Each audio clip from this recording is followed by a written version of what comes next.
Tá, a gravação está sendo gravada. Depois eu edito, né, Darlan? Depois, antes de disponibilizar. Isso. Pessoal, importante, tá? Se vocês clicarem aqui em participantes, tu já abriu a sala, né?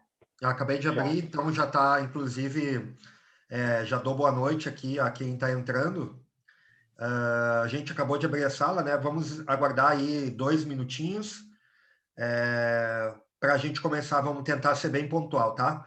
Fiquem à vontade, pessoal. Obrigado pela presença. Aqui, para mim, aparece essa reunião está sendo gravada e tem ali continuar. Eu posso clicar ali tranquilo? Pode, professor. Tá. Perfeito, obrigado. Então, tá. Muito legal, muito legal. Acho que vai ser bem proveitoso. E aí, vai ser um mês inteiro, né? Como diz o nome, a maratona. A maratona. O próximo, se eu não me engano, já vai ser o do José Carlos e do Maurício, né? O próximo já é com o José Carlos. Vai ser bem legal.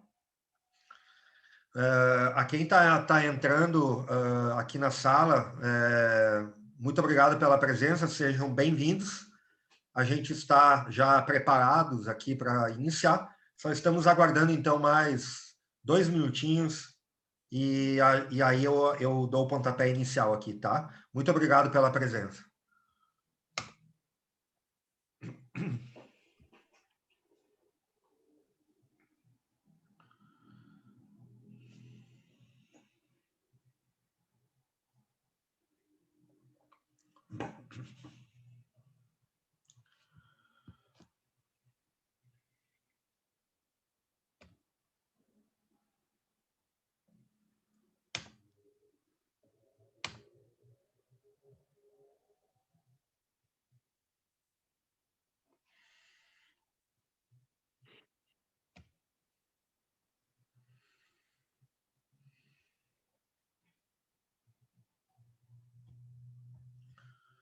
Deixa eu colocar uma mensagem aqui no chat para o pessoal.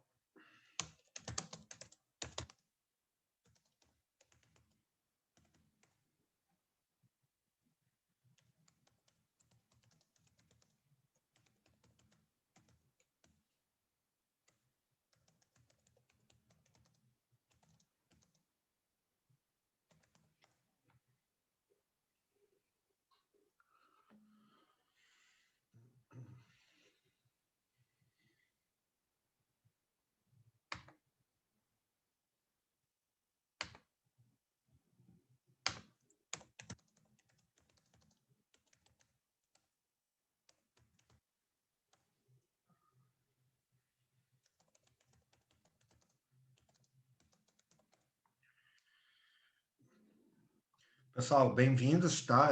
Acabei de botar uma mensagem no chat agradecendo vocês e dizendo que nós iniciaremos exatamente agora, tá? Na verdade, já vou começar dando algumas instruções e a gente, com isso, já vai começando aqui a nossa webinar. Aqui tem um chat do Zoom, não está habilitado a voz, mas está habilitado a parte de chat. Então, fiquem à vontade para colocar perguntas, dúvidas, né? Eu vou tentando dar uma mediada aqui e colocar as perguntas de vocês, ou, dependendo, a gente vai reservar uns minutos no final, para que a gente aí possa responder todo mundo que ainda não for respondido, tá? Então, vamos lá. Eu vou primeiro, deixa eu compartilhar a tela aqui, eu vou rodar um vídeo de abertura e aí eu faço uma introdução, tá bom? Então, deixa eu compartilhar aqui. E eu vou rodar um videozinho. Acredito que vocês já estão vendo a minha tela, então pega aí o vídeo. No rico mundo corporativo, a informação precisa estar constantemente atualizada e a capacitação é permanente, contínua. Pensando nisso, chega ao mercado a Universidade Studio, o braço educacional do Grupo Studio, empresa com mais de 20 anos de atuação e mais de 10 mil clientes atendidos em soluções corporativas inteligentes. A Universidade Studio chega para capacitar as empresas e seus colaboradores na busca de reduções de custos e aumento de receitas, sempre com um técnico especialista no assunto, mas com uma linguagem leve, direto ao ponto, que entregue conteúdo que faça diferença nas empresas. Confira nosso catálogo de cursos disponíveis e aproveite desde já. Forte abraço!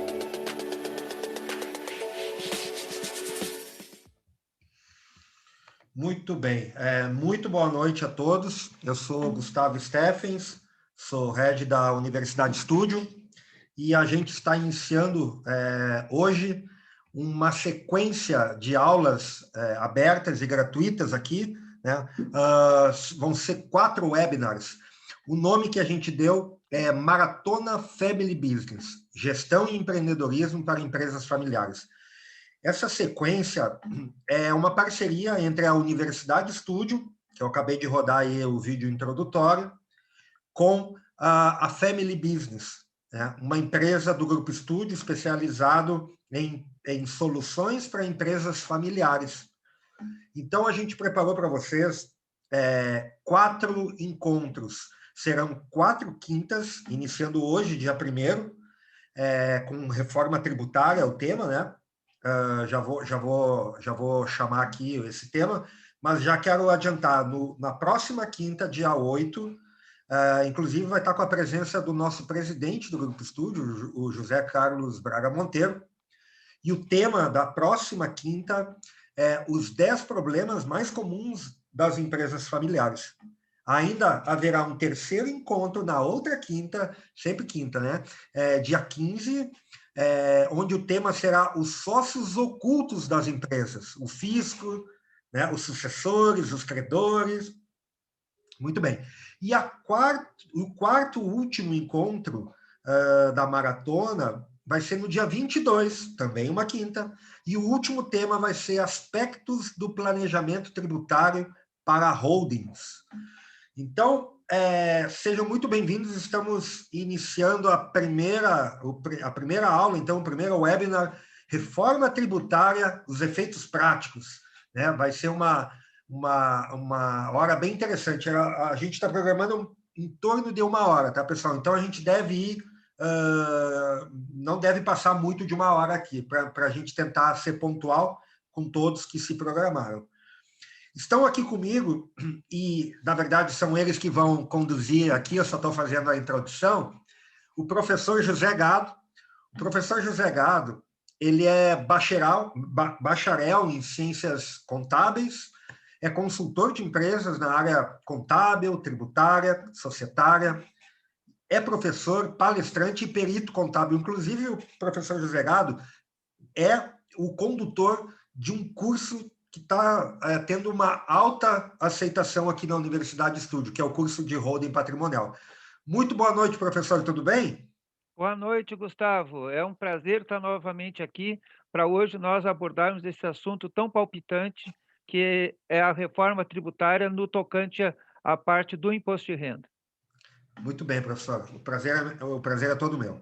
Está comigo também aqui a Michele Nunes. A Michele é contabilista, é bacharel em Direito, atua há mais de 20 anos na área societária.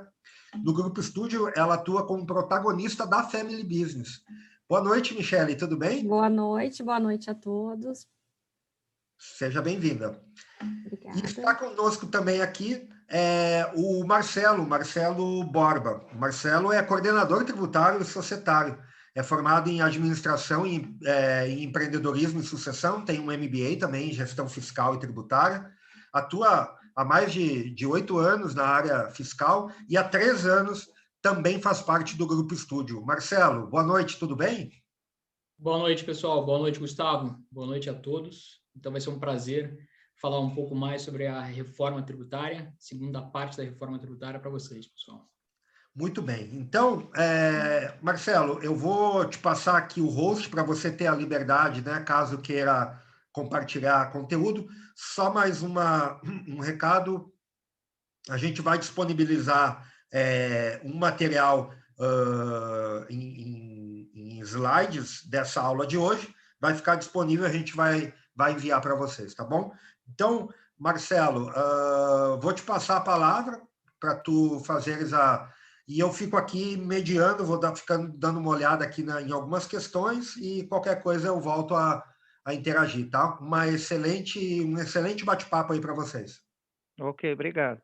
Perfeito, obrigado, Gustavo. Deixa eu ver se eu só me passo o host para eu compartilhar a tela aqui com o pessoal. Perfeito. Estão visualizando a tela, pessoal? Ainda não abriu. Agora Não sim. abriu? Agora sim. Perfeito. Então, como o Gustavo já tinha nos apresentado, nada mais nada menos que a gente está começando a maratona da Studio Family Business. Nós teremos 4 encontros seguidos, principalmente sempre nas quintas-feiras. E hoje, primordialmente, a gente vai falar sobre a reforma tributária, a segunda parte da reforma tributária, que vem falar sobre o imposto de renda, tanto para pessoa jurídica quanto para pessoa física. E ele é um aspecto bem importante, porque a reforma tributária é falado ano após ano sobre os aspectos da reforma tributária, principalmente quais são as mudanças que vão ocorrer. Já tivemos a primeira reforma tributária, a proposta da primeira reforma tributária ano passado, que era a CBS, que era a unificação do PIS e da COFINS, e agora eles estão divulgando a segunda parte da reforma tributária, que aí vem de encontro ao imposto de renda. Então, pessoal, como a gente já tinha falado, essa reforma tributária é um programa que vem do Paulo Guedes, do nosso economista, ministro da Economia, Paulo Guedes. Ele deu essa proposta para o Arthur Lira e passou essa proposta no dia 25, pessoal. E aí a gente vai debater cada detalhezinho dela, os principais pontos que a gente acha os mais importantes perante essa reforma tributária. Um dos pontos que eu acho primordial, tá? Eu acho que seja um dos derradeiros, é a atualização da faixa do imposto de renda, da isenção do imposto de renda para a pessoa física. Hoje, a isenção do imposto de renda para a pessoa física está em torno de R$ 1.903 e vai passar para R$ 2.500. A gente ainda acha que foi muito breve e um valor muito baixo ainda.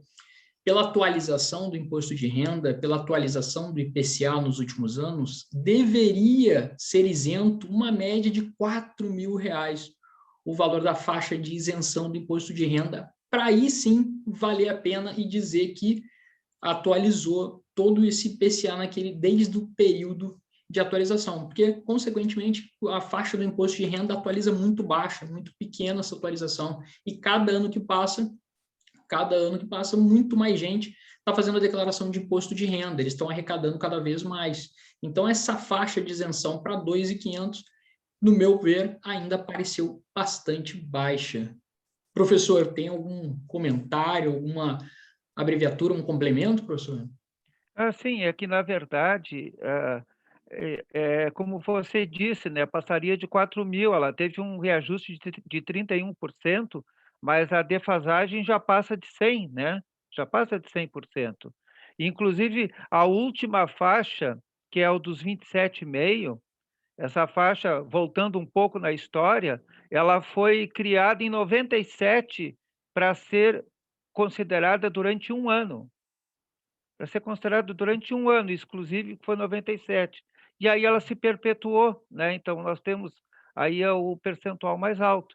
Mas eu concordo com você, ela está muito além. E o que isso pode influenciar na economia, né? Se eles colocassem uma faixa maior, as pessoas sofreriam menos retenção de imposto. Menos retenção de imposto, mais dinheiro no bolso. Mais dinheiro no bolso, mais recursos para injetar na economia, né? Se eu tiver menos retenção do imposto, eu vou poder comprar mais, vai me sobrar mais, vou poder contratar serviço. Então, essa não atualização ou atualização pequena, também ela vamos dizer assim, é contra a própria economia, né? Mas já é um primeiro passo, né, Marcelo? Acho que já é, desde 2014 nós não tínhamos atualização, então acho que já é uma largada, né? Já é uma largada. Não tão interessante quanto nós gostaríamos, mas já é um bom começo. Perfeito, professor. Não é tão atrativo quanto a gente imaginava que seria, né? Mas, querendo ou não, já é um bom princípio. Uma das características principais também, que a gente pode levar em consideração, que eles estão falando bastante, passou para R$ 2.500 reais, é que 16 milhões de contribuintes vão deixar de pagar esse tributo. Então, eles estão levando muito por esse ponto. E outra questão também que eles estão levando é que até a faixa dos 20 mil reais, tu vai ter uma redução, mesmo que pequena, mas tu vai ter uma redução da carga tributária do imposto de renda nas alíquotas, né? Então, por um lado, eu ainda acho fraco, ainda acho meio equivocado, tá? Como posso dizer. Mas é bem isso que o professor falou. A roda, a partir do momento que você eleva, vamos passar para 4 mil, seria o ideal, você começa a gerar mais dinheiro na economia, esse dinheiro na economia, o pessoal vai gastar mais, gastando mais, tributa, porque, consequentemente, hoje em dia, o Brasil nada mais é do que um país que tributa o consumo. Então, se ele está consumindo mais, você está revertendo esse valor em impostos também. Então, querendo ou não, de um lado para o outro, eles receberiam de qualquer maneira. Michele, quer falar alguma palavrinha, Michele? Sim, e a contrapartida também, né? De algum lugar vai ter que sair esse valor de isenção. E com isso, vem criando outros para substituir num determinado momento que chegar nessa faixa que seja mais justa, né? Porque aqui pega uma camada dos trabalhadores, principalmente, que afeta, né? Afeta diretamente no bolso essa retenção. Então, o momento que aumentar a faixa e começar a tributar, de um outro lado também vem a criação de novos impostos para equilibrar nessa balança. Então, a gente vai estar sempre pagando, né? Isso é fato, de um lado ou de outro. Exato, e eu vejo também assim, ó, em paralelo com essa reforma tributária, deveria haver um estudo no sentido de redução do gasto público, porque senão nós teríamos essa questão que a Michele colocou, de se vai diminuir a entrada por um lugar, né, por uma janela, vai deixar de entrar por ali, vai ter que entrar por outro lugar. Agora, caberia também em complemento a isso, né, que fosse feito um estudo de contenção de gasto público, porque talvez até tenha que realmente ter uma outra entrada, mas não tão elevada quanto se apregou em função de que não existe esse viés de buscar uma redução do gasto público. Exatamente, exatamente. De um lado vai sempre entrar, e do outro, do contribuinte, vai sempre sair, e a gente fica nessa, né, sem ter um equilíbrio, né, e sem ter esse retorno efetivo. Exato. Outra questão também, pessoal, saiu um estudo ano passado que, em média, os brasileiros pagam, numa média, 33% a 34% de imposto ano. Então, consequentemente, querendo ou não, pode reduzir uma parte da carga tributária no imposto de renda, mas, consequentemente, é aquilo que a gente falou, né? Ele vai ser tributado posteriormente por outro elo da cadeia. Então, querendo ou não, o governo nunca deixa de arrecadar aquilo que ele espera, ou até ele arrecada até mais, propriamente dito. Exato, e até como você colocou, que reforma tributária é um pedido, né? E até com urgência já de muitos anos. Mas eu sempre coloco o seguinte, que a reforma tributária ela tem dois olhares. No olhar do contribuinte, seja pessoa física ou jurídica, ele fica imaginando, sonhando, calculando que seja uma reforma no sentido de reduzir a carga tributária, né? que no nosso país é muito elevado. Na ótica do governo, tá? Existe já um direcionamento para que a reforma tributária tire de um lado, mas, como a Michele disse, reponha do outro. Então, só muda a composição qualitativa, né? Cria Isso uma aí ilusão. cria uma ilusão, né? Cria uma ilusão. E aí nós agora, quando nós estamos analisando essa proposta, né, essa PEC, nós vamos ver que existem alguns absurdos dentro dessa PEC, mas sabemos que essa proposta de reforma, ela terá que ser aprovada pela Câmara e pelo Senado, e aí entra a questão política. Então, às vezes, é colocado um percentual muito alto, como, por exemplo, a tributação dos dividendos em 20%, para, no andar das discussões, ter a possibilidade, talvez, de redução, mas aí reduz aqui e aumenta ali, né? Então, não foge muito disso, né? Desse aspecto aí. Perfeito, professor, eu concordo completamente. A gente vai passar detalhe a detalhe em cada aspecto dessa reforma tributária, mas só complementando, a gente tem hoje, em média, essa daí é a quarta proposta de reforma tributária. Nós temos, tramitando no Congresso, a PEC 45/2019, que nada mais é do que não é reduzir impostos, e sim unificar 5 impostos em um.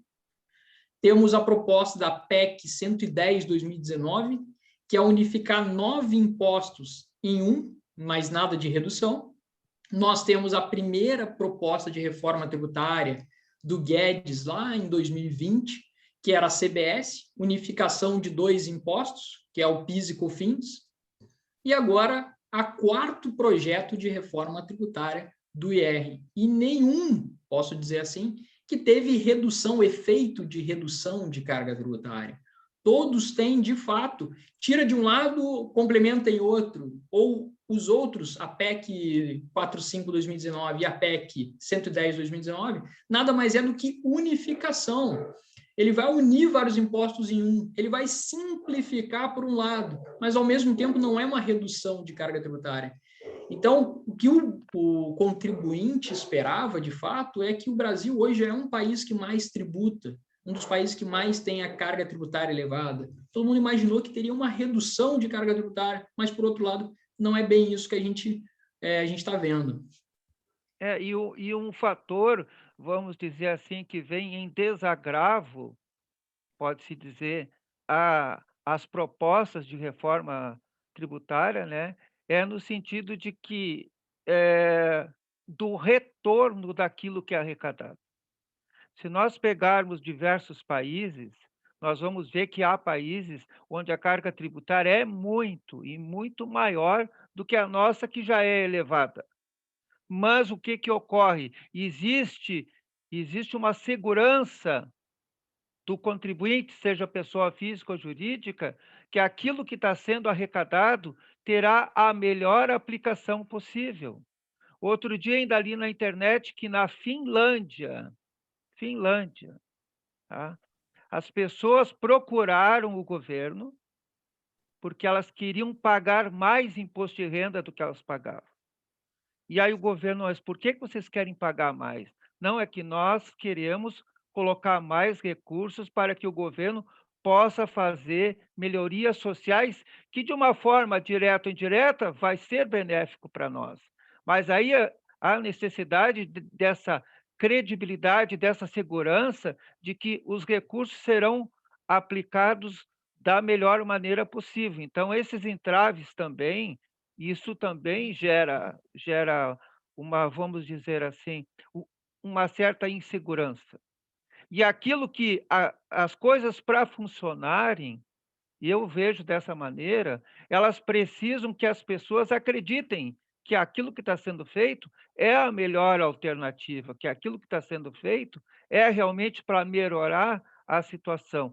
Se houver esse clima, tranquilamente que vai haver uma adesão, se não for em grande quantidade, mas uma boa adesão para que as coisas funcionem da melhor maneira.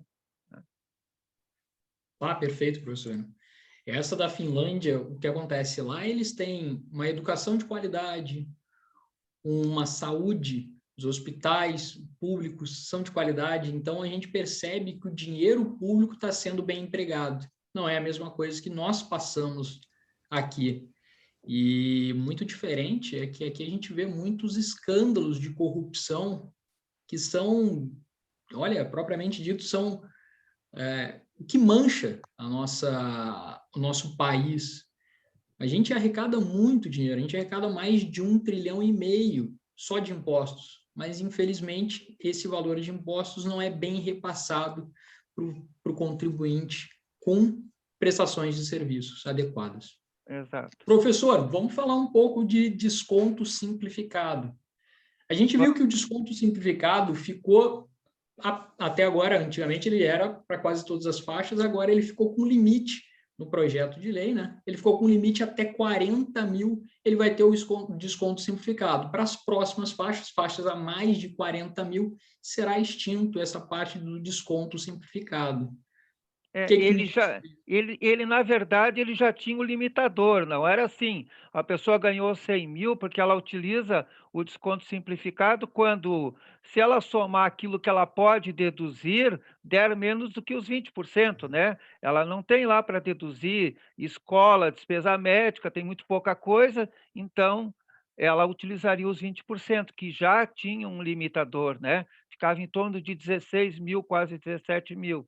Agora eles reduziram mais, então está limitado a 8 mil, ou seja, a uma faixa de rendimento tributável de até, no máximo, 40 mil. Né?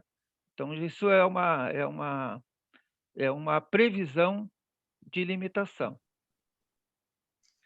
Eu acho que isso aí veio para prejudicar posteriormente, porque muito desses que tem um pouco a mais de 40 mil de rendimento não tem tanto assim os descontos que podem ser dedutíveis do imposto de renda, como remédios ou consultas médicas, exames nesse sentido. Então, algumas deduções escolares, dedução de educação, com cônjuge, alguma coisa nesse sentido.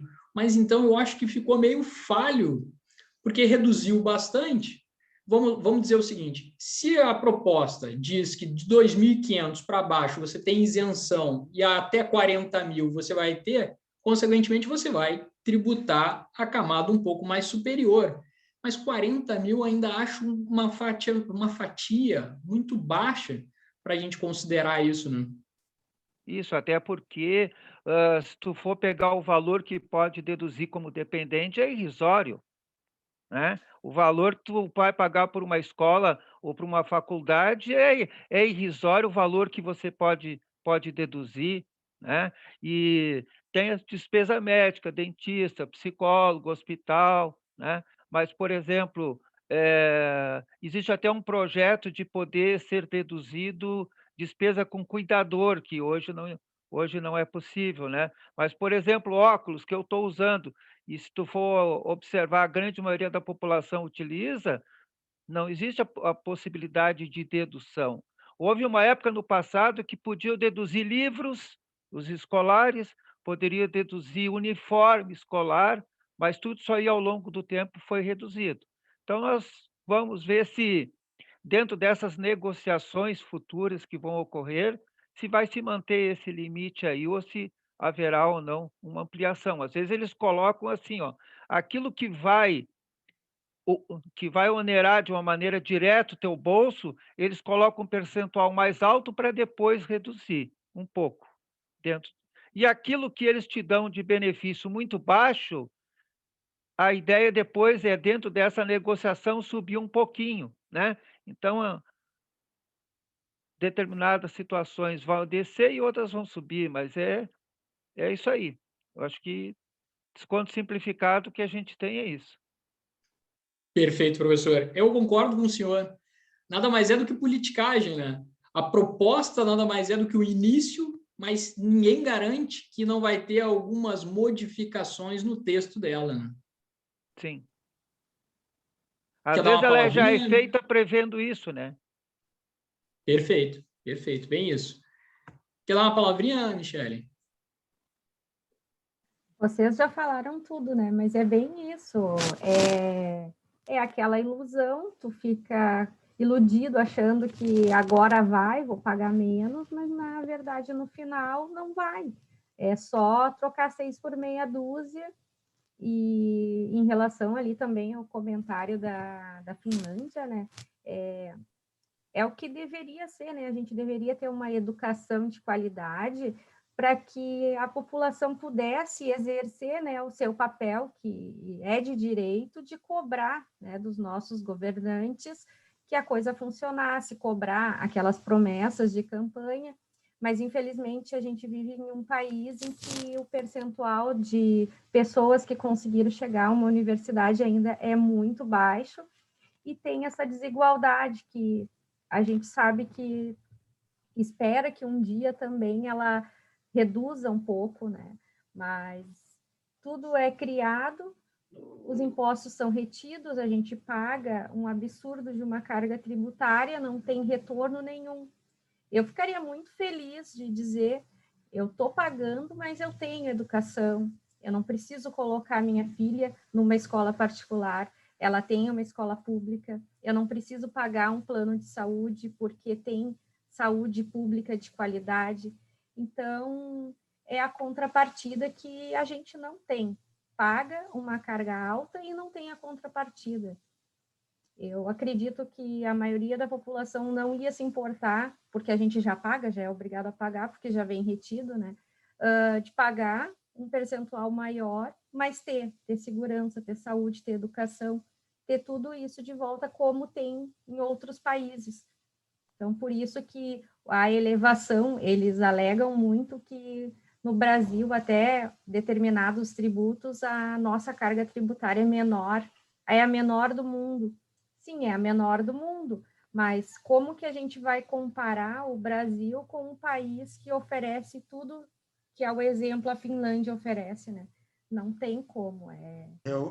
Deixa eu até fazer uma colocação, eu estou procurando não participar, né? Mas só para é que assim, ó, se a gente quiser falar de redução da carga tributária, necessariamente a gente vai ter que falar da redução do tamanho da máquina pública, porque para alimentar esse monstro gigante com gastos, é uma ilusão a gente pensar que vai ter redução da carga, porque não vai. Se bem que, né, Marcelo e o professor Gado, vocês já falaram, assim, a simplificação já vai ajudar, né? Vai ajudar na diminuição da burocracia, consequentemente no custo, né, no tempo gasto, no tempo de horas gasto para quebrar a cabeça aí para executar as questões tributárias junto ao fisco, mas assim, não vai diminuir a menos, claro, daí a gente não é o caso aqui dessa aula, por exemplo, a reforma administrativa, que também está tramitando, é possível que ande, é possível sim que a partir daí a gente comece a deixar o Estado mais leve, menos pesado, e aí pode haver uma futura diminuição da carga tributária, mas sem isso não vai. Se bem que, de novo, a simplificação já vai ajudar, né? Mas é só uma pequena colocação aqui, pessoal. Perfeito, Gustavo. Eu ia falar sobre isso mesmo, sobre quando tiver a reforma administrativa de fato, aí eu acho que vai enxugar essa máquina pública, que é muito desgastante, gasta demais, gasta muito nosso dinheiro. Então, vamos pensar o seguinte, hoje nós temos mais de 513 deputados federais, mais de 81 senadores, então a máquina pública, e quantos cada um podem contratar na sua esfera, e tudo isso aí é dinheiro público. Então, nós temos muitos deputados estaduais, vereadores, e os salários são muito altos. E, consequentemente, eu acho que com uma reforma administrativa, quem sabe essa malha diminua, essa carga aí diminua e a máquina pública, de fato, venha a reduzir no futuro a carga tributária. Não, perfeito. Interessante esse outro ponto agora, vamos nele, a atualização dos imóveis, né? A atualização do valor dos imóveis, que na declaração ela só até então só é possível se eu agregar alguma coisa. Eu tenho lá o meu apartamento, eu mandei trocar o azulejo, o que eu gastei de material, mão de obra, eu posso agregar, mas fora isso, não. Qual é a proposta, então, Marcelo, que está sendo colocada?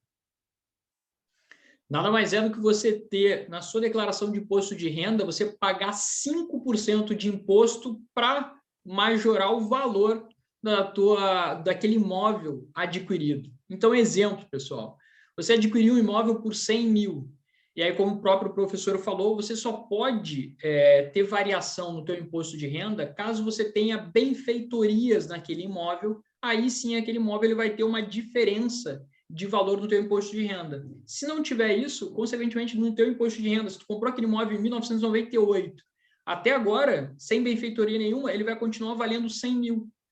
E aí, o que o governo propôs? Você paga 5% sobre o valor da atualização daquele imóvel.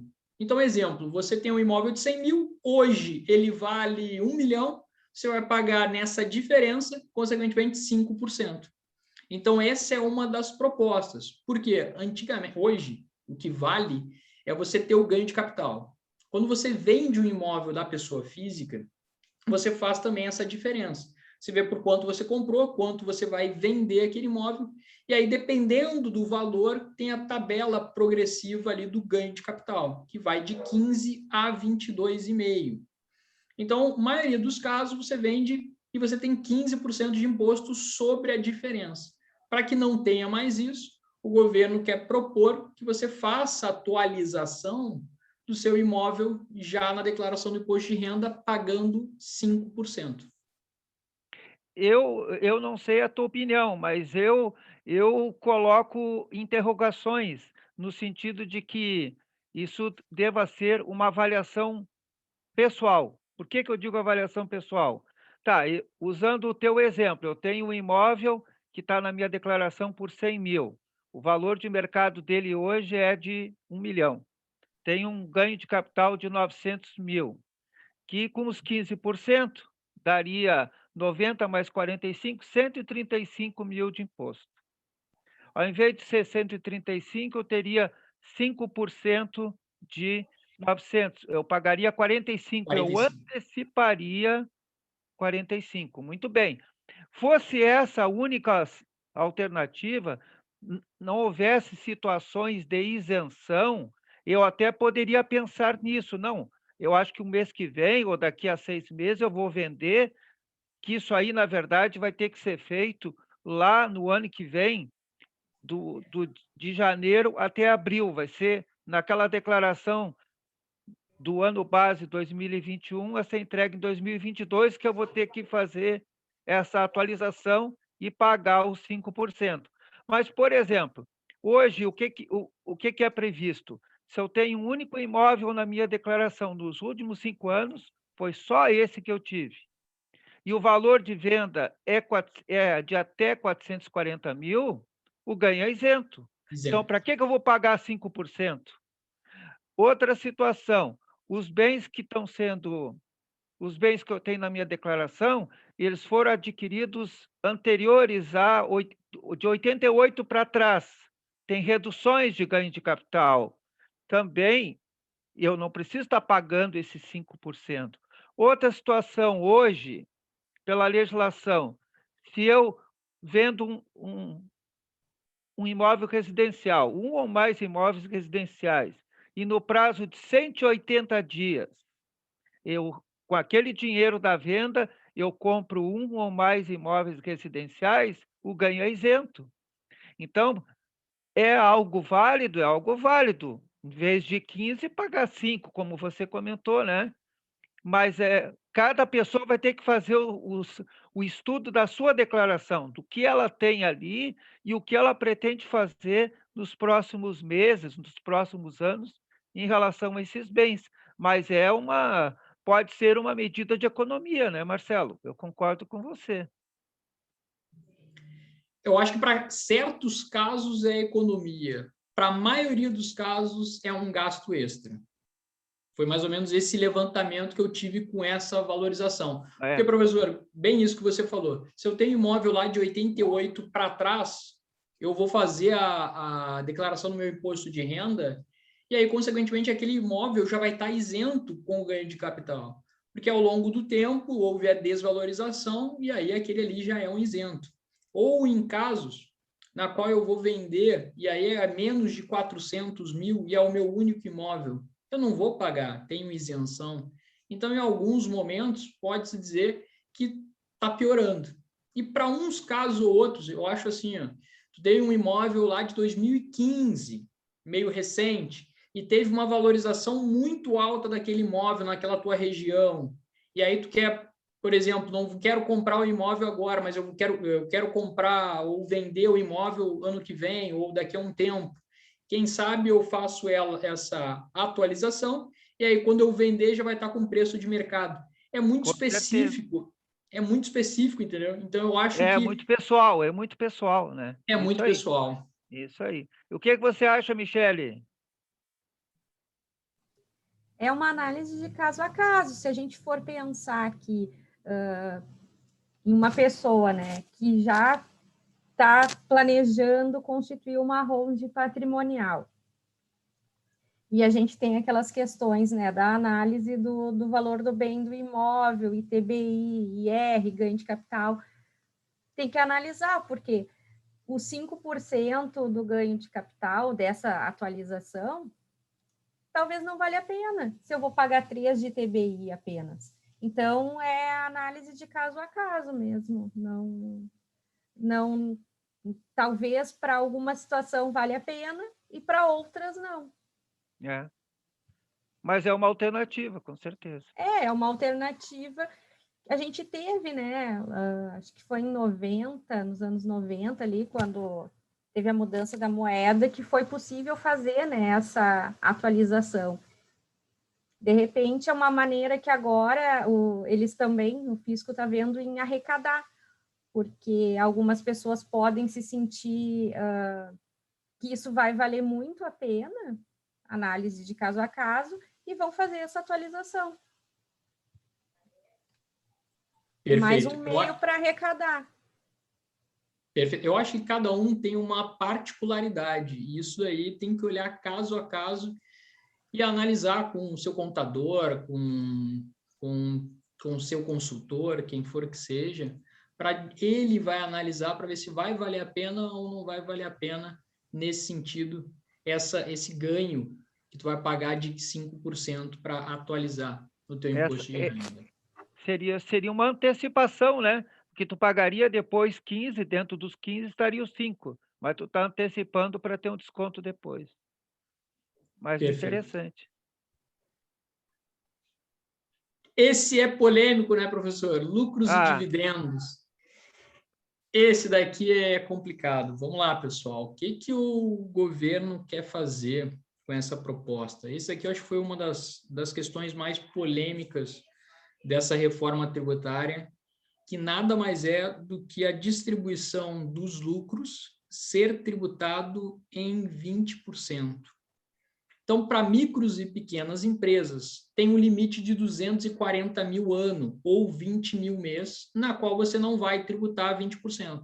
Mas para as maiores empresas que têm dividendos, que distribuem lucros, essas daí você vai pagar 20% de imposto de renda. Eu vou ser bem sincero antes de qualquer coisa. Eu acho que essa não passa. Eu acho que essa daí vai ser alterado o texto e, consequentemente, não vai cair por terra essa parte de lucros e dividendos, a tributação. Eu vejo também assim. Na verdade, nós já tivemos no passado tributação. Por exemplo, 95, que foi o último ano que tinha tributação, o percentual do IRPJ, que eles querem diminuir o percentual do RPJ. O percentual do RPJ era 25%, não era 15%, era 25%, e a distribuição de lucros e dividendos, que é a mesma coisa, né? Dividendo é de SA, o lucro da SA tinha 15%. Mas aí, o que o governo Fernando Henrique pensou? Poxa, tributa na empresa, Aí depois o lucro que a empresa já tributou, o sócio vai receber, porque ele arriscou, ele colocou o negócio, ele gerou emprego, gerou tudo, e aí vai tributar de novo? Não. Aí fez uma proposta, foi aprovado. O percentual do imposto de renda baixou de 25 para 15, tendo o adicional em situações especiais, e a distribuição para os sócios isenta. Porque ele raciocinou o seguinte: para distribuir lucro para sócio, precisa ter lucro. Tu não tem como distribuir lucro para o sócio se não tiver lucro. Só que se tu tiver lucro, tu paga na jurídica, tu vai pagar na jurídica para ter a possibilidade de fazer a distribuição para a física isento. O que pode acontecer com isso se permanecer? Não que seja assim, ó, temos que fazer diferente, porque senão vai acontecer isso, não. Mas isso poderá gerar sonegação. Porque paga de um lado, paga do outro, da mesma forma, pode acontecer isso, né? E o percentual, eles já colocaram um percentual alto que eu acho que é para negociar. Eu também acho que cai, não sei se cai total, tá? Mas aí alguém pensa o seguinte: ah, mas eu já tenho uma estratégia. Ah, um detalhe. Algumas pessoas se preocupam que se houver essa tributação, que ela atingiria os lucros que tem até 2021. Não atinge. Os lucros sempre, nós temos que nos reportarmos ao ano de sua geração. Então, seja 20, seja 10, seja 5, não importa, seria aplicado para os lucros gerados a partir de 2022. Esse é um aspecto fundamental. Mas aí alguém pensou assim numa estratégia. Bom, eu vou ter lucro, se eu distribuir, vai ter tributação. Mas já sei o que eu vou fazer. Eu não vou distribuir lucro para o sócio. Eu vou fazer um empréstimo para o sócio, um contrato de mútuo. Mas aí eles foram espertos na redação. Não, se tu tem lucro por distribuir e tu emprestar para o sócio, distribuição disfarçada de lucro, vai ter o imposto igual, né? No passado já existiu isso. No passado existiu o seguinte: a empresa antecipava lucro para o sócio, mas ainda não tinha lucro.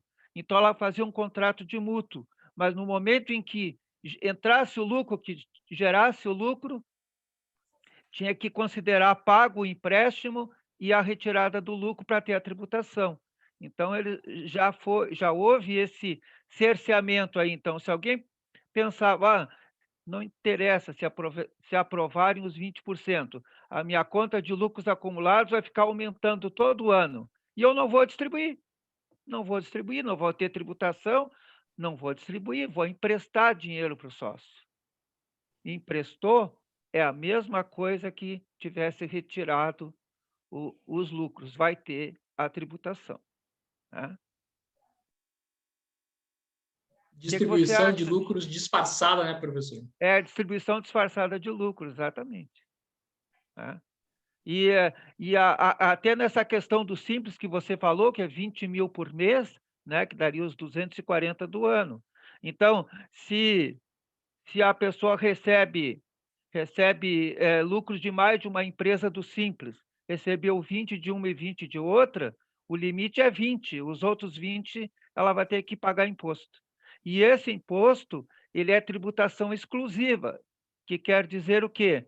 Que eu não vou pegar esse rendimento do lucro e botar na minha declaração e aproveitar o imposto. Não, morreu aquele imposto ali, não tem volta, é tributação exclusiva, né? É na fonte, né, professor? É, na fonte, direto. Quer dar um Michele? complemento, Michele? Não tem como escapar, né? De um lado ou de outro. Mas infelizmente... eu acredito que vai reduzir o percentual. mas que eles não vão abrir mão de tributar também. Vai reduzir o percentual, vai reduzir ali, ou aumentar até o valor, né? Mas, de alguma forma, esse valor vai ser tributado. Eu tenho dois pontos de vista. Desculpa, professor. Eu tenho dois pontos de vista. Eu acho que pode aumentar o valor do percentual de 240, pode ser que seja aumentado. Ou, por outro lado, eu acho que eu vou ser até um pouco mais otimista. Eu acho que esse daí não passa. Porque a maioria dos nossos deputados federais, hoje, os 513, são empresários.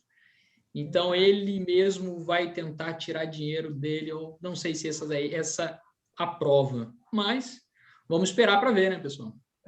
E tem um outro detalhe também, que 2022 já está aí, ano eleitoral, né? E que sejam deputados ou sejam senadores, dentro daquilo que a legislação prevê, eles recebem doações, né? Hoje, limitada apenas a doações de pessoa física, mas o empresário é uma pessoa física também, né? Então, eles também não vão, eles vão querer também patrocinar a reeleição ou a eleição de algum parlamentar, e aí, sendo que esse parlamentar vier a votar contra ele, porque vai ter a tributação dos lucros, então isso vai pesar muito, né? Isso vai pesar muito na situação de ser aprovado ou não. Aí eu concordo com você, Marcelo. Acho que nesse primeiro momento talvez não seja aprovado, né? Não seja aprovado. Mas vamos adiante. Perfeito, professor. Vamos adiante. Esse daí até que, por um lado, já que vão ter a tributação dos lucros, né? Então, o imposto de renda da pessoa jurídica vai ter uma redução de alíquota lá para 2022, reduz 2,5%, para 2023, reduz para 5%. Então, consequentemente, dos 15 originários, vai cair para 10% o imposto de renda pessoa jurídica. Hoje, uma média de tributação é 15%, e caso a empresa tenha mais de 240 mil de lucro ao final do ano, ela tem um adicional de alíquota de 10%. Consequentemente, com a aprovação, ela reduz para o ano que vem para 12,5% e para 10%. Então, em média geral, a gente sempre fala, muita gente conhece, aquele, você vai pagar 34% de imposto de renda e contribuição social. Agora a gente vai começar a falar mais corriqueiramente, lá para 2023, você vai pagar 29% de imposto de renda e contribuição social. Só que eles fizeram o seguinte, hoje o que nós temos? Nós temos o presumido, que é trimestral, continua trimestral. O lucro real, que nós temos a situação do lucro real trimestral, e o anual, que é a melhor alternativa, porque aquela empresa que tenha os momentos de altos e baixos ou sazonalidade, ela vai puxando um acumulado sempre de janeiro até aquele mês, e os bons e maus momentos vão se absorvendo. Na proposta, terminou o lucro real anual, terminou a estimativa. Lucro real anual passou a ser, o lucro real passou a ser somente lucro real trimestral. Então, aí eu pego, por exemplo, uma empresa, no primeiro trimestre teve prejuízo, no segundo ela teve lucro. Eles estão tirando a limitação dos 30%.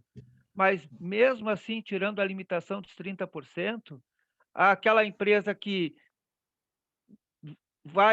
não vai poder aproveitar, às vezes, todo o valor, e às vezes, em determinados trimestres, ela pode até ter adicional de imposto de renda. Então, isso aí, eles estão reduzindo, como você disse, o percentual para 2022 e depois 2023, mas tem esse senão aí também. E um outro aspecto, eu não sei se tu abordas em outra lâmina ou nessa aí, que aumentou o número de empresas obrigadas ao lucro real. Não sei se você colocou isso em outra lâmina, não. Não, e seria aqui dentro mesmo. Então, também, outras situações passaram, eles elencaram outras situações como sendo obrigadas ao lucro real. Então, isso também, se é uma empresa prestadora de serviço, e nessas novas situações tem prestadoras de serviço, onde existe uma distância muito grande entre faturamento e despesa, e que efetivamente o presumido é a melhor alternativa, é o pagar em cima de uma base presumida do que em cima de um resultado real. Mas não, está lá no projeto que obrigatoriamente vai ter que ser tributada pelo lucro real. Então, isso vai gerar para essas empresas um aumento na sua carga tributária, né? Porque elas vão estar obrigadas a tributar pelo lucro real. São as 6 ou 8 atividades que foram incluídas. Perfeito, pessoal. Vamos dar uma passada já para o outro slide. Reorganização de empresas, professor. As novas regras para reorganização de empresas na tributação do ganho de capital na venda das participações societárias. Impede o aproveitamento indevido de deduções na venda das participações societárias. Essa daqui eu estava dando uma lida, tem algumas questões que acontecem muito, é que as empresas, às vezes, em vez de fazer o valuation para fazer as vendas das suas cotas pelo valor correto, elas fazem as vendas, de fato, pelo valor que está lá no capital social. E, nesse sentido, muitas das vezes, quando você faz a venda, consequentemente, você, às vezes, deduz o seu imposto. E aí, consequentemente, isso, pelo meu ver, vai ser como se fosse, ó, não é assim mais. Agora você vai ter que reorganizar, ver quanto vale de fato a sua empresa e aí sim fazer as vendas das suas participações societárias. Isso, e dentro da legislação atual, por exemplo, o sócio está saindo da empresa, tá? Ou está havendo uma redução de capital da empresa, e essa redução, parte dela ou toda ela está sendo através de bens e direitos, né? Pode ser, eu posso estar reduzindo o meu capital numa empresa, recebendo uma parte em dinheiro e uma parte cotas numa outra empresa, coisa desse tipo. Tá? O que a legislação prevê hoje? Que o valor a ser atribuído a essas transferências pode ser o valor contábil, que está registrado lá na empresa, ou o valor de mercado. Existe essa possibilidade de escolha. Pelo projeto, não terá essa escolha. Terá que ser efetivamente a valor de mercado. Pode ser bens, pode ser uma sala, um prédio, enfim, e ele vai ter que ser transferido a valor de mercado. Se ele for transferido a valor de mercado, ele vai gerar um ganho de capital. E esse ganho de capital vai tributar imposto de renda e contribuição social. Então, isso é algo que está mudando, algo que estava previsto, que estava e está previsto ainda, né, na legislação, da empresa escolher. Às vezes, o que acontecia? A empresa escolhia valor de mercado para gerar o ganho de capital. Mas por quê? Ela gerava o ganho de capital, mas o seu volume de despesas era muito grande e ela conseguia absorver aquela receita com aqueles custos que ela tinha. Então, ela não pagava. E o sócio que estava recebendo aquele valor ia lançar lá na sua declaração pelo valor de mercado, porque foi esse o valor que a empresa atribuía ao bem, né? Então, agora, pelo projeto, não. Pelo projeto, obrigatoriamente, terá que ser a valor de mercado. Perfeito, pessoal. Para respeitar um pouco o nosso tempo, vamos dar uma aceleradinha em algumas questões. Michele, quer falar alguma parte nessa parte de reorganização? Sim, essa é bem importante, porque hoje, se não 50%, beirando isso, as empresas elas têm um capital social bem defasado. Muitas empresas constituem, né, com capital baixo e depois não aumentam, porque não vê essa necessidade e acabam fazendo entrada e saída de sócio no decorrer. Isso é uma coisa muito dinâmica que acontece. Então, esse controle aí, essa preocupação em relação ao capital social é algo que a gente precisa ficar bem atento para diminuir, né, esse ganho de capital no futuro, né, de uma venda. Também fico pensando de que forma que vai acontecer esse controle, se esse controle vai ficar dentro do imposto de renda daquele sócio, se vai ter um controle paralelo, porque hoje não existe isso, né? Hoje a gente vende até pelo valor contábil, muitas vezes, e em alguns casos até abaixo do valor contábil. Então, é uma situação bem importante que vai impactar bastante essa parte societária. Perfeito, Michele. E um outro aspecto ligado a essa questão societária também, que eu me lembrei agora, é o seguinte: hoje, pela legislação, eu posso ter, no caso de SCP, tá? Sociedade Conta de Participação, eu posso aplicar um regime de tributação para a SCP e um regime de tributação para o sócio ostensivo. Isso é o que está previsto dentro da legislação. Uma das propostas dessa PEC é a unificação. Sócio ostensivo e o sócio oculto, no caso a SCP, né, obrigatoriamente adotarem o mesmo regime, ou lucro real ou lucro presumido, mas tem que haver consistência em relação aos dois. Isso é uma das previsões de mudança, né, que poderá Perfeito. ser ou não. Não, é perfeito, professor. Vamos para o próximo. Esse próximo a gente já, mais ou menos, já bateu bastante sobre aquele do imposto de renda. Nada mais é do que a apuração vai ser sempre trimestral, não vai ter mais apuração anual. E o objetivo também é a compensação que você vai poder fazer no imposto de renda, pessoa jurídica, caso você tenha prejuízos, você pode compensar esses prejuízos nos próximos trimestres posteriormente. Deixa eu só mandar já para o próximo, para a gente não perder um pouco de tempo. Operação em Bolsa de Valores. Esse daqui é polêmico, professor. E, Michele, esse daqui é bem polêmico. Quer começar dando a palavra, Michele? Acho que o professor José Gado, ele vai desmiuçar isso melhor do que eu aqui. É que, na verdade, nessa questão de operações em bolsas, tem várias situações. Como regra geral, eles estão estabelecendo percentual de aplicações em 15%, né? Por exemplo, eu faço uma aplicação de renda fixa hoje. Qual é o percentual de imposto? O percentual de imposto vai depender do valor aplicado e do prazo também, né? Então, eles querem fazer uma unificação, pelo que eu observei ali dentro do projeto, para a grande maioria das aplicações e operações em ações e tudo, de ter um imposto em torno de 15%. Né? Eles querem fazer tipo uma unificação, mas são muitas situações e são muitos detalhes também, né, para os tipos de aplicações, mas como regra geral é isso, né? Como regra, o que eu... Perfeito, professor. É bem essa característica, né?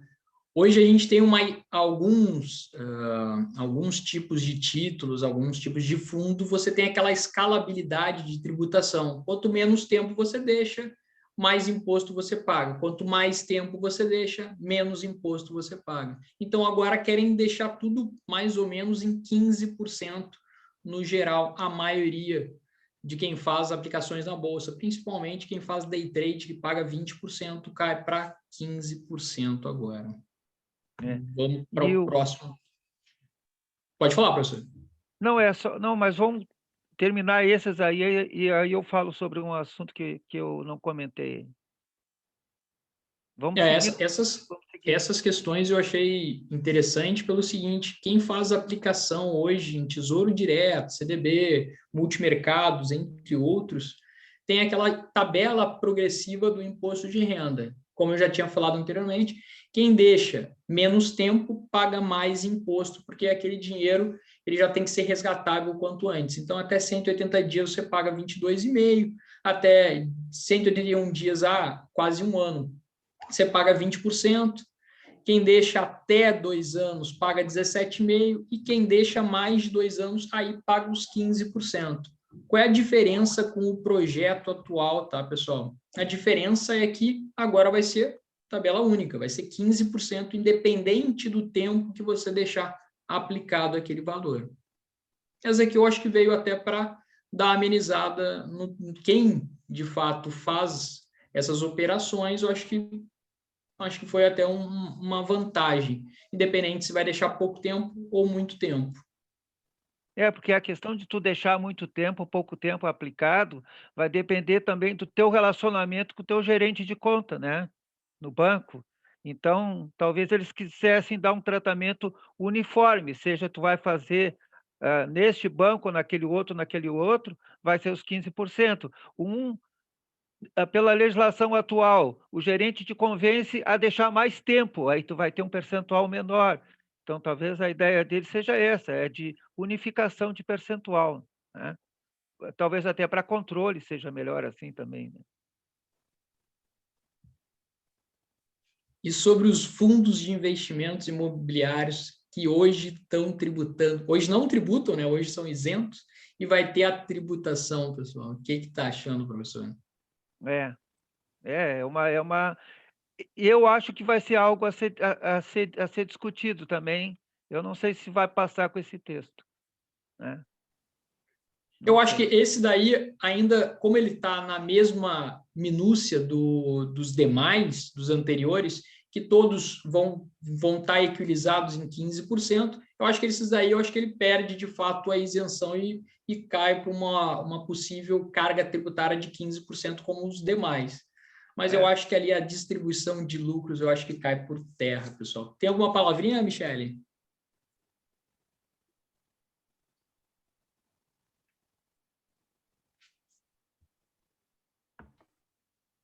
Está no mudo, Michele. Michele, acho que teu áudio está fora. Oi, desculpa. Não, do fundo, esse aí, eu acho que ele ainda é o mais fácil, né? Analisando com os lucros de como o Maurício falou mesmo, ter a redução e ser mantido, né? Porque hoje ele não tem, né? Não tem nenhuma tributação em cima desse fundo. E é um fundo que está crescendo muito, né? Até com a criação de algumas formas de... Eu esqueci o nome agora das plataformas, as plataformas de aplicação, e é um fundo que cresceu bastante e chamou a atenção. Então, acredito que realmente ele vai tributar alguma coisa. Não sei se chega nos 20, né? Talvez 12,5, quem sabe. Eu vejo também que essa preocupação com a questão de aplicações e fundos e assim por diante, é porque o governo quer, em paralelo a essas mudanças, chamar investimento, né? Chamar investimento. Então, nessa questão também, na questão de chamar investimento, a questão de tributar lucros e dividendos, ela pode gerar algo negativo. Porque vamos imaginar o seguinte, eu tenho um investidor, uma pessoa lá, ela tem 1 milhão disponível, e ela não sabe se ela constitui uma empresa, com esse 1 milhão, para desempenhar esta ou aquela atividade, correndo todos os riscos, porque negócio é risco. Você tendo todo um trabalho feito de estudo e acompanhamento, você consegue reduzir o risco, mas negócio é risco. Aí você pega aquele 1 milhão, vai colocar num negócio, correndo risco, pagando uma carga tributária elevada, e aí quando chega no lucro, você ainda lhe tira um 20%. Poxa, isso pode ser um desestímulo a ser empresário. Então, como é que o governo pode apoiar o empreendedorismo se quando chega lá no lucro diz, me dá 20% aí? Não, tu já ia saindo sem ninguém ver, dá aqui 20%. Então, tu vai, de repente, até se eu colocasse numa caderneta de poupança, que dá o mínimo possível, eu não me preocuparia com se o meu cliente me pagou ou não, eu não me preocuparia com, de repente, ter uma ação trabalhista, eu não me preocuparia com pagar os tributos, não me preocuparia com nada. Aquele dinheiro está lá aplicado, está garantido. Agora, eu vou ser empresário, né, num país que as coisas mudam toda hora, né, e que não me dá uma segurança tão grande, e eu vou colocar aquele 1 milhão lá, para depois ainda me tirarem 20% do lucro? Ah, não.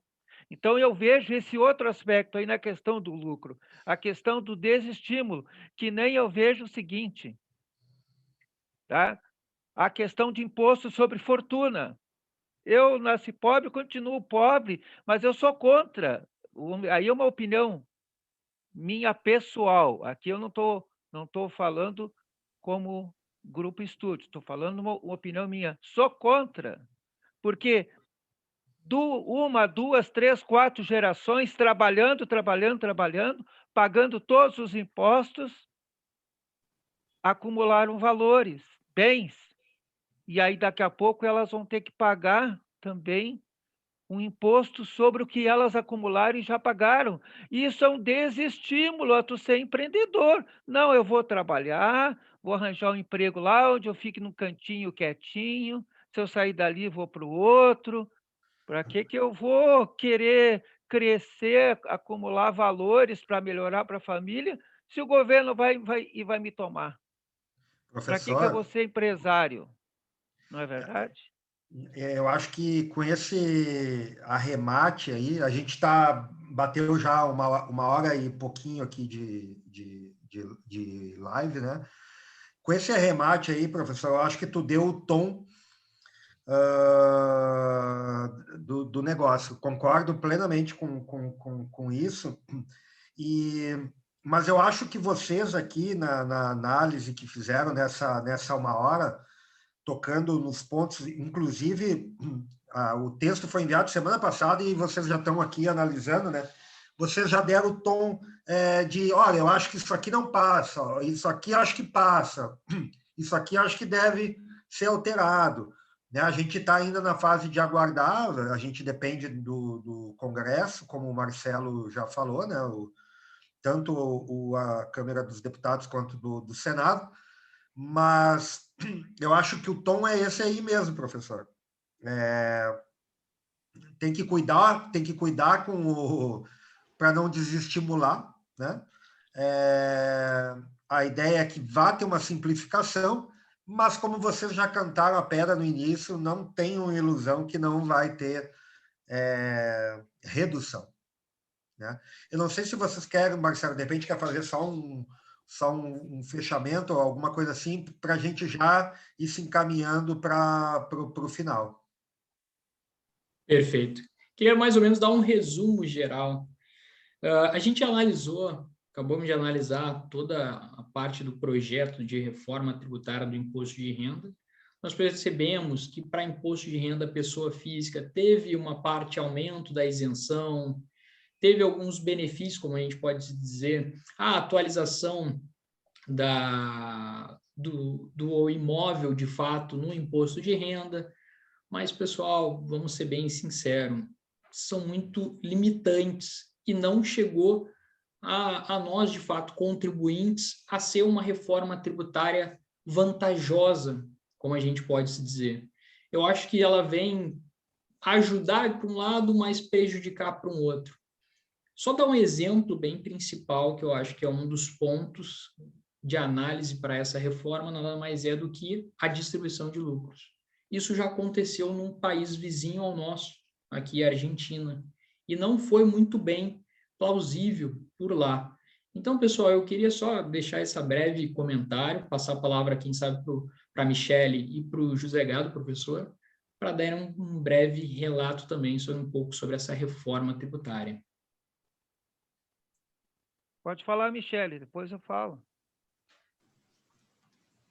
Então, realmente, essa reforma que a gente se ilude, né, que vai ser alguma coisa que venha beneficiar de, como eu comentei no início, é uma ilusão.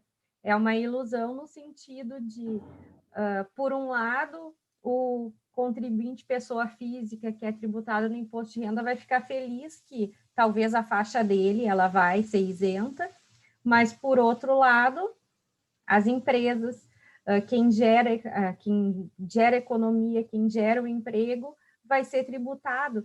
E, em consequência disso, essa tributação, ela reduz emprego. Então, o impacto econômico ele é muito grande.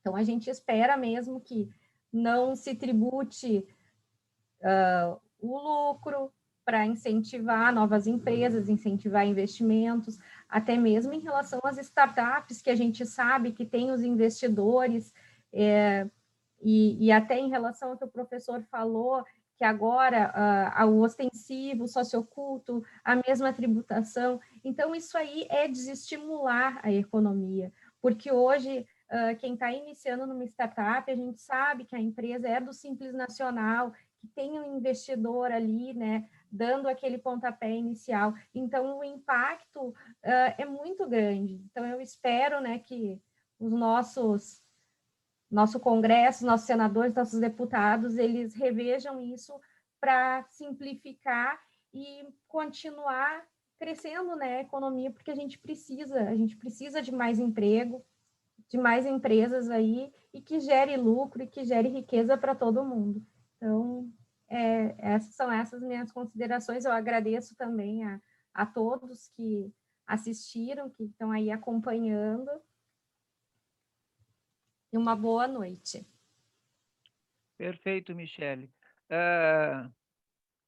Na verdade, pelo texto, ele está longe, ou talvez muito longe, daquilo que nós aspiramos, né?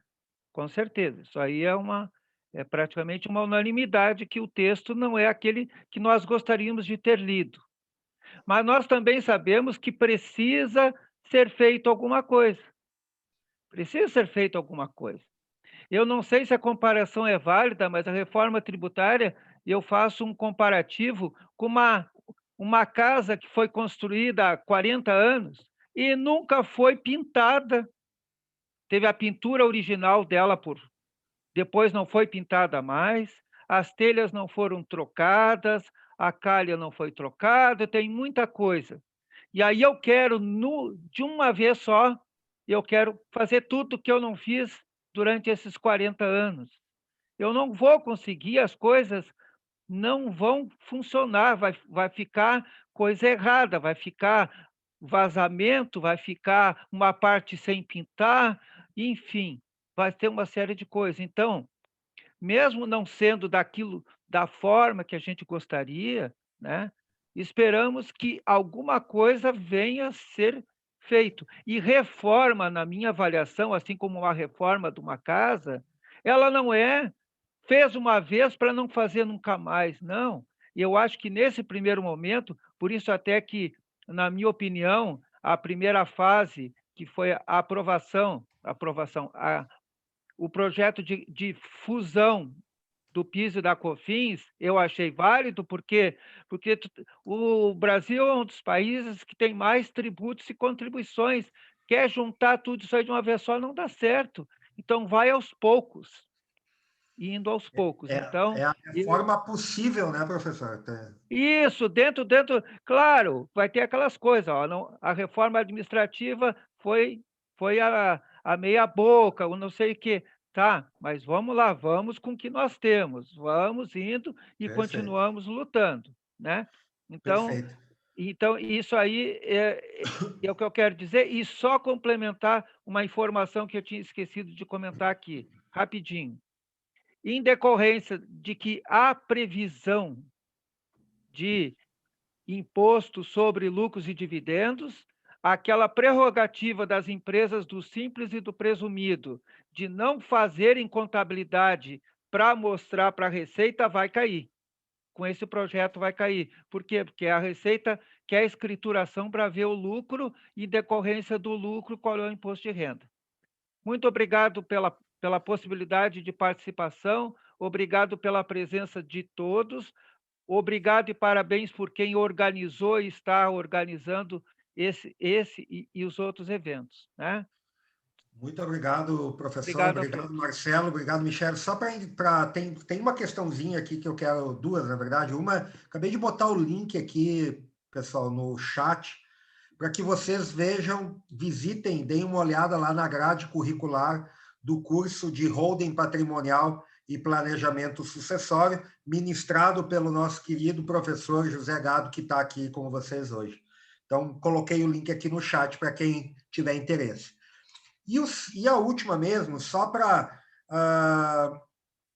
a Vitória, vamos ter que ser bem sucinto, né? Mas ela fez uma pergunta aí, qual o impacto da reforma tributária nos serviços da Family Business? Porque a Family Business agora vai ter vários serviços, está aumentando o leque, né? Então, se alguém puder sinteticamente responder para a Vitória, qual o impacto da reforma tributária nos serviços da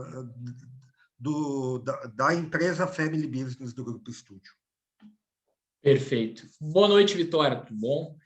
Então, a maioria dos serviços da Estúdio Family Business se baseia também em proteção patrimonial e planejamento sucessório. Foi até uma das questões que a gente bateu aqui na live sobre, de fato, atualização do valor de mercado aos imóveis que estão declarados no imposto de renda à pessoa física.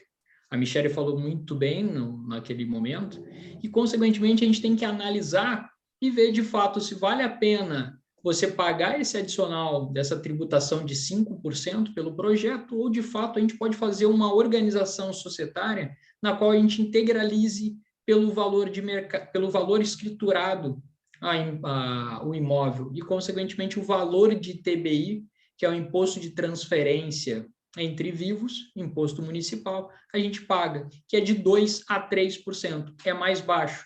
Então, nesse sentido, é muito mais vantajoso ainda se fazer por meio de valor escriturado histórico e não atualização.